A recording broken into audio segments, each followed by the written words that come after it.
Hello to the camera and to the ether. That's better. Yes. We're back here after a long time.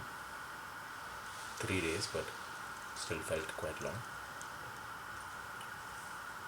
And I'm here with a very specific message today. I've had quite a long day, and it's only going to get longer today. I'm gonna get maybe like 4 hours of sleep. No, 3 hours of sleep, and then I'm back to work again. But that's not what I wanted to talk about. What I wanted to talk about was the 4 hours I spent in between amidst all of the chaos that's going on, amidst the pretty intense workload. The 4 hours I spent in between at a friend's place surrounded by my boys. And let me tell you, as corny as this may sound, I could 100% believe that the hero can win with the power of friendship, even if the villain has been training for 1,000 years, because there is a surge of energy and just agency that I get after having spent just a couple of hours looking at familiar faces. These are the same guys that I grew up with, joking around, laughing at the absurdity of our lives, and having like this moment to vent and take all of the frustration that you've had and convert that into this laughter fuel. The context is that before going to my friend's place, two very stress inducing but in retrospect funny things had happened.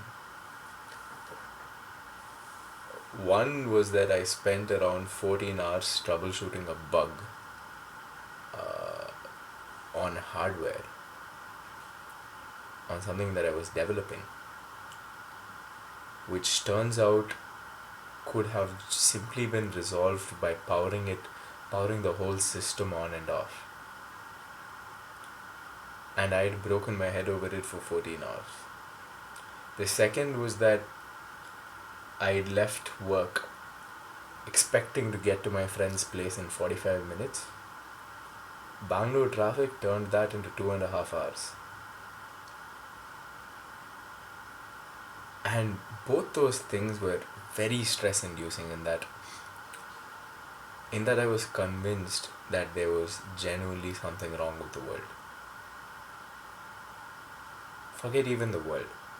That there was something genuinely wrong with me. Be that as it may, when I sat down with my friends and just just joked about the absurdity of the fact that I spent 14 hours troubleshooting something that could have been easily fixed up with like the simplest, most basic thing that any person thinks of, which is just turning it on and off. I talked about the absurdity of me not thinking that, and the absurdity of sitting and spending so much time in travel and traffic and not really going anywhere. And the even funnier bit of the pointlessness of getting stressed about sitting in traffic. After a couple of after a couple of laughs, we just sat there, scrolling to an extent, but in each other's company, listening to music, just dancing our hearts out, singing along with our broken voices. And let me tell you, man, that was fuel. That's fire, because it gives you the courage to just say fuck it and do whatever.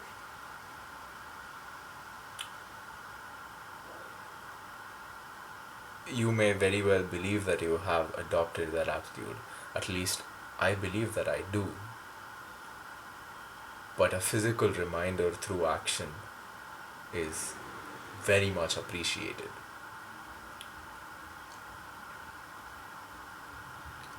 And one of the best ways to do that is to be stupid with your friends. Because if you're not being stupid, what are you alive for? And it takes a long amount of being stupid to ever get anywhere. So might as well get stupid now and stupid fast, right? So, anyways, with that, I came home with all of the agency in the world. So I charted down a bunch of things that I have left to do, and this 4 hours helped me more than the whole of last week that I spent at home, in bed, sleeping, thinking that you know I'd eventually feel more energetic.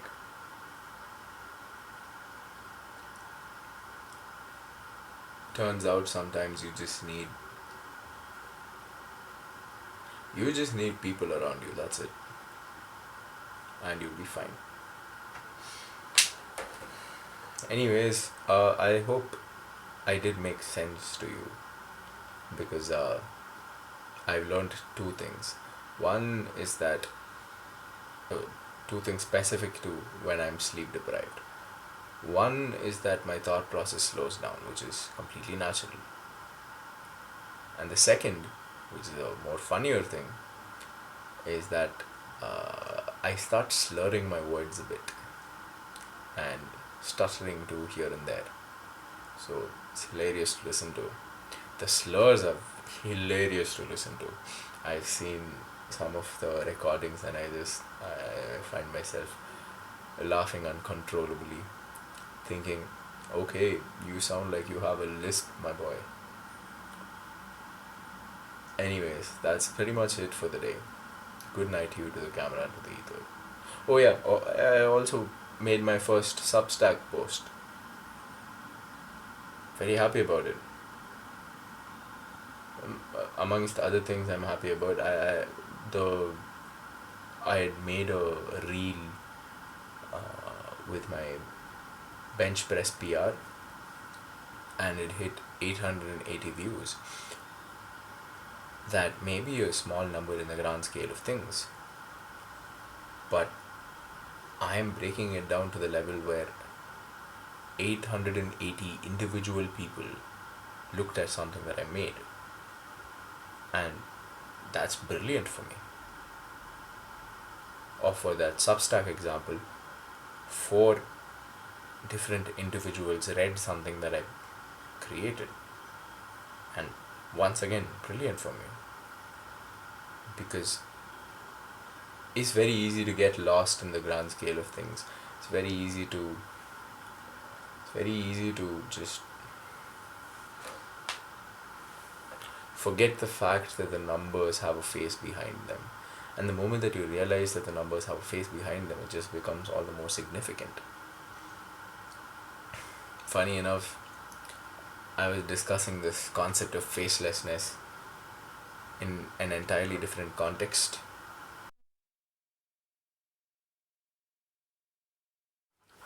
The context was how we as a society are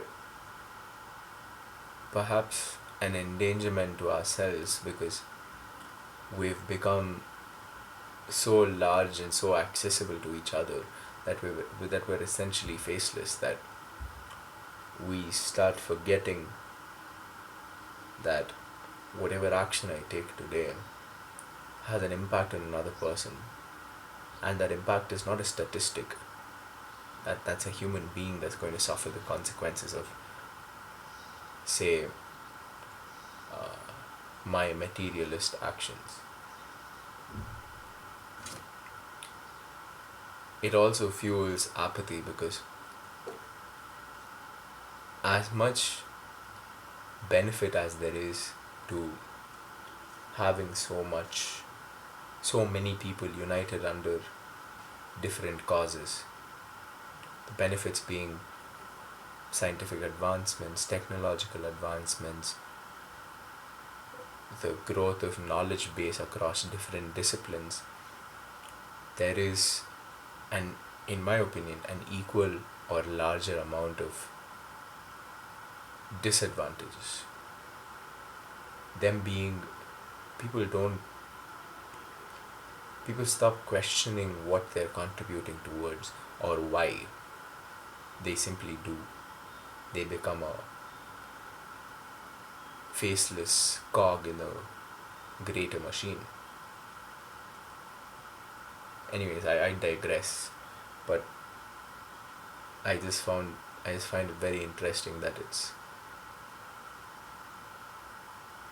that the significance of the things that you do becomes a lot more apparent when you realize that these are actual human beings at the other end of what you're doing,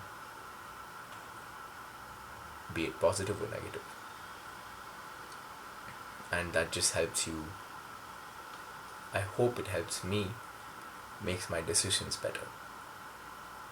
Anyways, good night to you to the camera and to the ether. I'm gonna go sleep now.